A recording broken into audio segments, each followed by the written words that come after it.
Hello and welcome to York News, a brief look at what's new and what's happening in York County. I'm Gail Whitaker. Rest you assured, I wear my sword. Coming up on this edition of York News,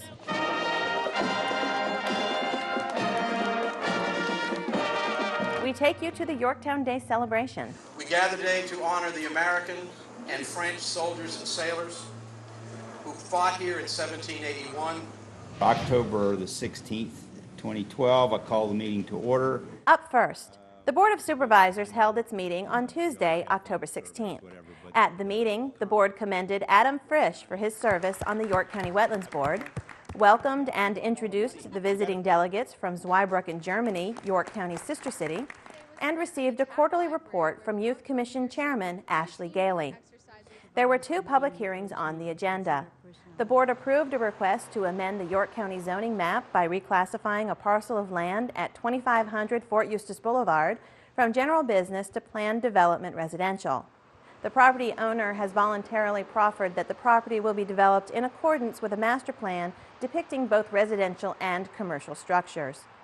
The board also approved, with revisions, a special use permit to authorize a home occupation involving on-premises customer contact in a single-family home at 218 Cherwell Court. Under the consent calendar, the board approved minutes of a previous meeting, York County's request for funding under the fiscal year 2014 revenue sharing program administered by the Virginia Department of Transportation, an extension of the county's sanitary sewer system to a proposed development known as Washington Ridge, and the execution of the necessary public sewer extension agreement, the acceptance and appropriation of grant funds to encourage arrest policies and enforcement of protection orders, and the county's emergency operations plan. The next meeting of the Board of Supervisors is scheduled for Tuesday, November 20th at 6 p.m. in the boardroom of York Hall. For more information about the Board of Supervisors meetings, call the County Administrator's Office at 890-3320. The board's complete agenda, including all supporting materials, is also available on the county's website at www.yorkcounty.gov. Board of Supervisors meetings are retelecast on WYCG TV on Wednesday, Thursday, and Friday at 11 a.m., 7 p.m., and 11 p.m., and Saturday and Sunday at 3 p.m. Programs scheduled for 6 p.m. on the board's meeting dates will be preempted by the live meeting. The road that the other side of the high school, that's 35, make it 45. We don't have any control of that because that's VDOT. Correct. We don't fix potholes. Meetings are also available both live and on demand on the web. WYCG TV programming on the web may be reached by logging on to the county's website and then selecting WYCG on the homepage. The Planning Commission will hold its next meeting on Wednesday, November 14th at 7 p.m. in the boardroom of York Hall. There are 3 applications on the agenda.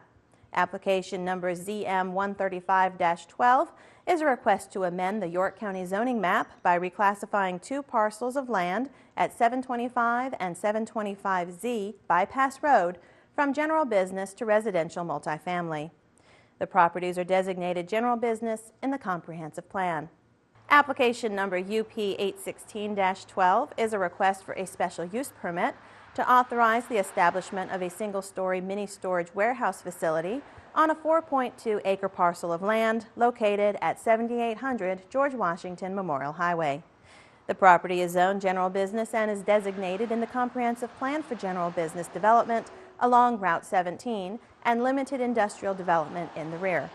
Application number UP817-12 is a request for a special use permit to convert an existing hotel to a 20-unit senior housing facility containing 70 assisted living units and 130 independent living units with associated common area facilities located at 600 Merrimack Trail. The 5.5-acre site is designated general business in the comprehensive plan. These applications are available for review in the Planning Division office located at 224 Ballard Street in historic Yorktown. For more information, call the Planning Division at 890-3404.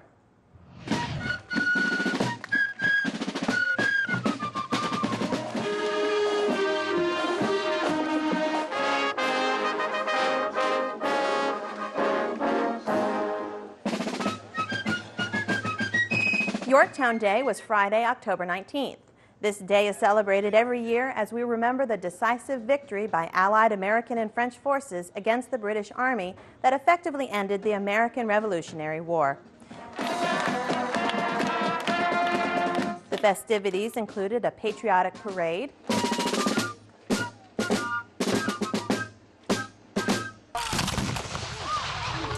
a performance by the Old Guard Fife and Drum Corps and Commander-in-Chief's Guard on the Yorktown battlefield, throwing the enemy forces into confusion. the traditional Brunswick stew lunch by the Yorktown Women's Club, the inherent rights of mankind. and patriotic exercises at the Yorktown Victory Monument with a pageant of flags, a wreath laying on the monument, and much more. Joining us for the celebration was the delegation from the county's sister city, Zweibrücken, Germany. The delegation was in town as part of the exchange program between the two localities to exchange ideas and celebrate the role played by soldiers from Zweibrücken during that decisive battle 231 years ago.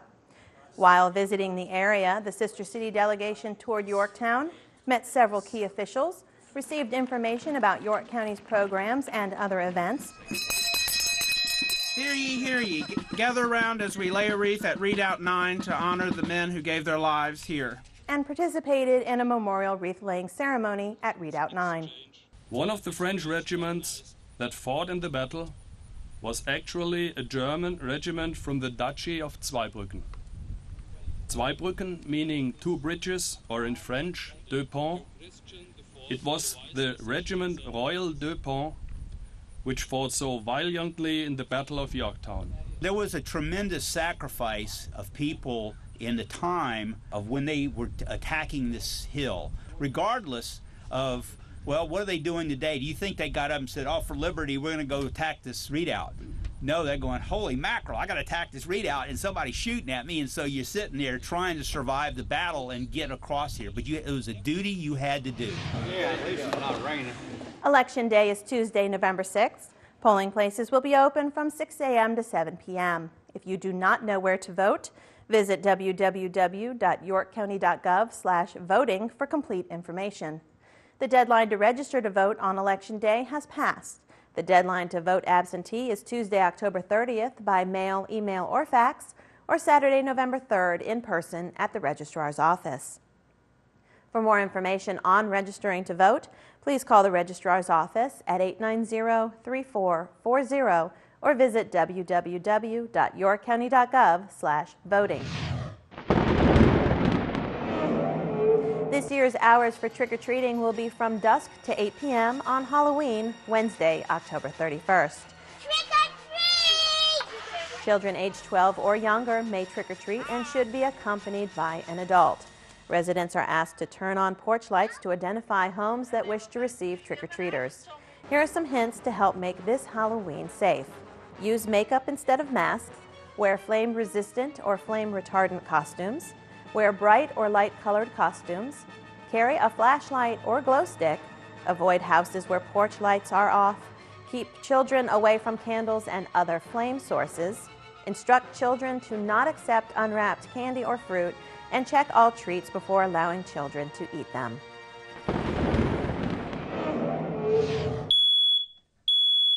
Daylight saving time ends Sunday, November 4th, and the Department of Fire and Life Safety would like to remind you that when you change your clocks, take time to change and test the batteries in your smoke alarms and carbon monoxide detectors.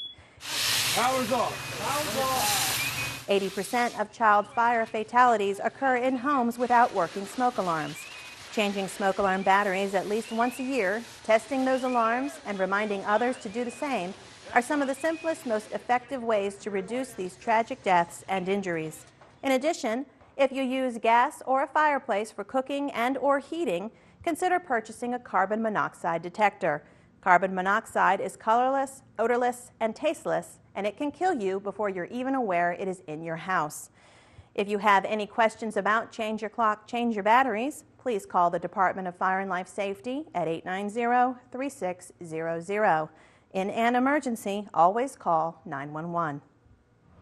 The York County Civil War Sesquicentennial Committee proudly presents Kiss My Little Girls, 1861, an epic romance of the Civil War. Show times are November 9th, 10th, 15th, 16th, and 17th at 7:30 p.m.